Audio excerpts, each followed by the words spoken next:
Welcome to the Begin with Yes show with your host, Paul Boynton.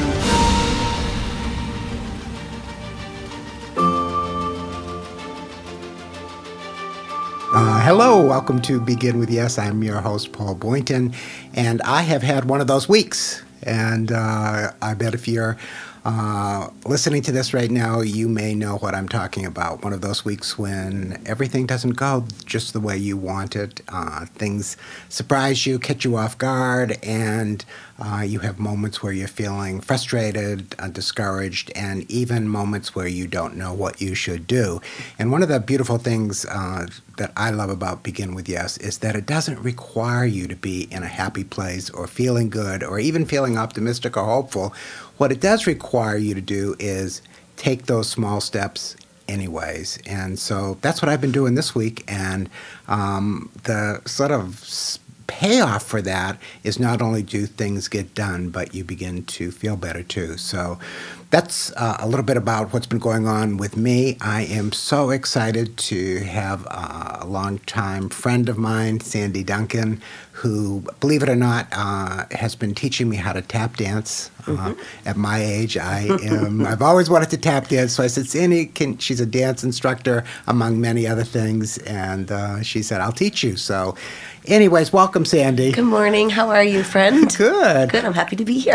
Well, and I know, speaking of things not going your way, you have a cold. I do. You went to the Boston Marathon and stood in the rain. I stood out in the rain for about 5 hours, yes, but enjoyed every moment of it, but ended up with a silly cold. So you could have called me last night and said, Paul, I'm not feeling good. I've got laryngitis. I'm coughing. I'm sniffling, and no way. But you didn't do that. No. Well, what do you think about the opening remarks I made? You're one of those people that I think everyone looks at and says, "Oh, she's always happy. She's always smiling. She's bubbly. She's perky, and always happy." But is that true? Well, I make a choice for myself when I'm out and about to do the best I can to keep myself as positive as I can. I'm not going to deny the fact that I can sit at home and have low days and conflicting thoughts. And no, I'm not always happy, but I have a very light spirit. And if I'm not happy, then I do everything I can in my power to figure out what's causing that unhappiness and then make some choices to bypass it and move forward. And yeah. I remember, I think it was the Queen of England, don't quote me on my source, but I think she said that we have happy moments more than happiness as a state of being. And that always struck with me that sometimes we're aware that we're happy and sometimes we're aware that we're not happy. But there's a lot of time when we're just moving along and getting things done and doing our job and buying groceries and putting laundry away and doing all those things. Right. So to expect that we're going to be happy all the time is kind of not very realistic, I don't think. And I feel like we go through seasons of different emotions and different, just like the seasons, that we experience here. I feel like we go through seasons of emotions as well. We have some really high times and some really challenging times. I look to the winter as a time that I kind of bundle up and stay in, kind of in my blankets and kind of feel like I'm getting ready to grow again in the spring. But the winter for me is a time for growth and kind of reflection and really just thinking about what I want to happen next in my life and where I want to go in my life. And so I get a little bit quiet in the winter, but not in a sad way, but in a way that works for me. And it's preparing me. Okay. People, and so many people, and some of the people closest to me do not like the winter in New Hampshire because it's cold and snowy. In fact, it's supposed to be spring now and it's snowing today. So I rest my case. Right. But Sandy, I know that, and I'm not going to ask you to talk about all the changes that you've gone through, but I know that in the last couple of years, your life went through, I wouldn't say a tornado, but you made huge changes in your life. I did. And they weren't necessarily changes that you were sure were the right thing at the time. Right. Can we talk a little bit about that? Sure. My daughter graduated from high school a few years ago, and I'm a single mom, and so I spent a lot of time with her. But then when she moved to New York City, I found myself kind of alone and trying to figure out what I wanted to do next in my life. And The first step I took was moving out of my condo and downsizing to a really small apartment out by the lake. I love the water, and kind of shifting towards a more simplistic life and really enjoying that. You make that sound so easy, but I remember talking to you when you were going through that. Oh, it was not an easy decision. So bring yourself back to that for just a minute so people understand who may be facing those kinds of decisions themselves. Right. What was going on with you? Well, it was to make that decision to move was huge for me because I had the security and the comfort of a place that I knew and loved. But financially, it wasn't right for me at that point in my life. And I knew I needed to make changes in regards to gaining a little more control over my finances and gaining a little more control over my life. And I wanted to travel a bit more. And I knew that if I stayed in that condo, I couldn't do it. So it took a while, but I finally did make that decision. And moving and downsizing was quite a huge task. Not easy. Right. And if I remember correctly, it meant letting go of some things. Letting go of a lot of things. Right. Letting go of a lot of things. And really, truly just kind of facing life in a whole new way, a whole new manner for myself. And making that shift has allowed me to travel more, to go see my daughter more, to travel the country more. I was able to go and travel to Italy at one point. And those are things I never would have been able to do had I stayed in that condo. So it enabled me to do other things that have really encouraged me to keep moving forward and making some other shifts as well. So if I were to say, Sandi, what did you learn from that experience? Like, I mean, what pops into your head without thinking about it? Learning just to take risks and to not necessarily know the answer to every thing or know the outcome of what you're going to be doing or where it's going to take you.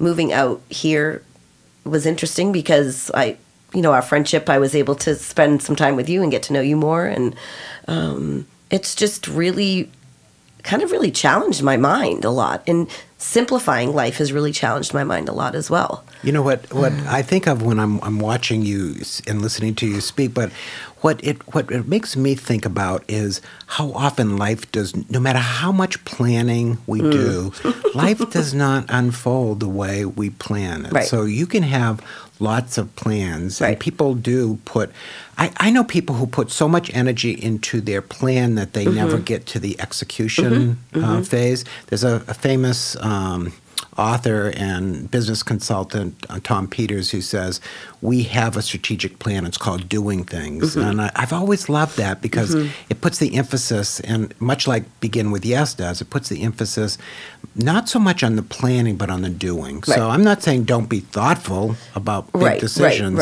but at some point you have to stop thinking about doing something. You have to start packing the boxes and putting a for sale sign on your kayak, if I remember correctly. Oh, absolutely. And doing those things. And then what happens when you start doing? That's the question. Embracing change. And when you start to take action, it's amazing to see where your life takes you in ways that had you not done a certain thing, then point A to point B to point C never would have occurred. It wouldn't have ever happened had I not taken the risk in my mind. It was a risk to kind of move and shift to a whole area that I wasn't familiar with. And I've met some great people out here that I've never would have encountered. I've reconnected with nature, deeply with nature, with all the hiking trails out here and the water and out by Massabesic Lake. And so that was really a big thing for me. It was a healing place for me.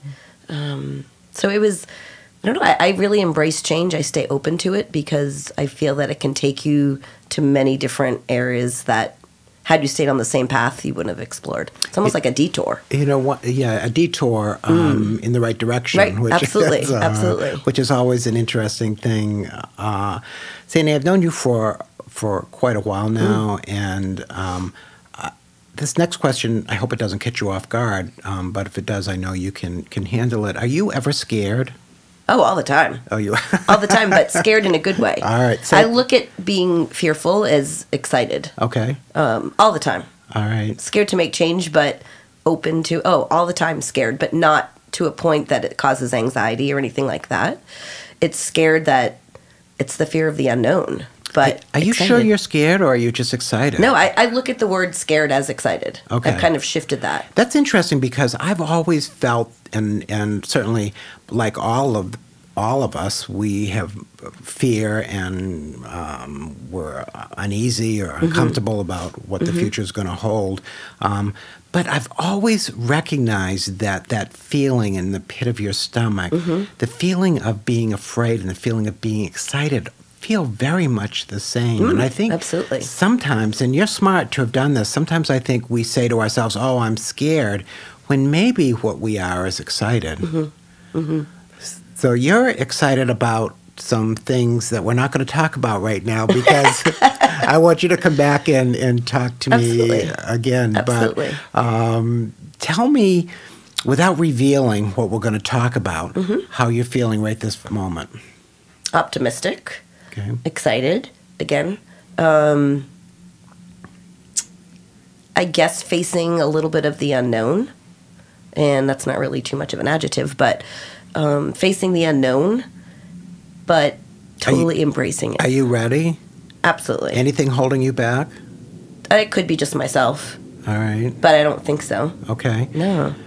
And this is my last question for right now, but I know you were one of the first people to get on my Begin With Yes page. I think we maybe had 200 fans on the page at that point, and you're one of the first people to read the book Begin With Yes.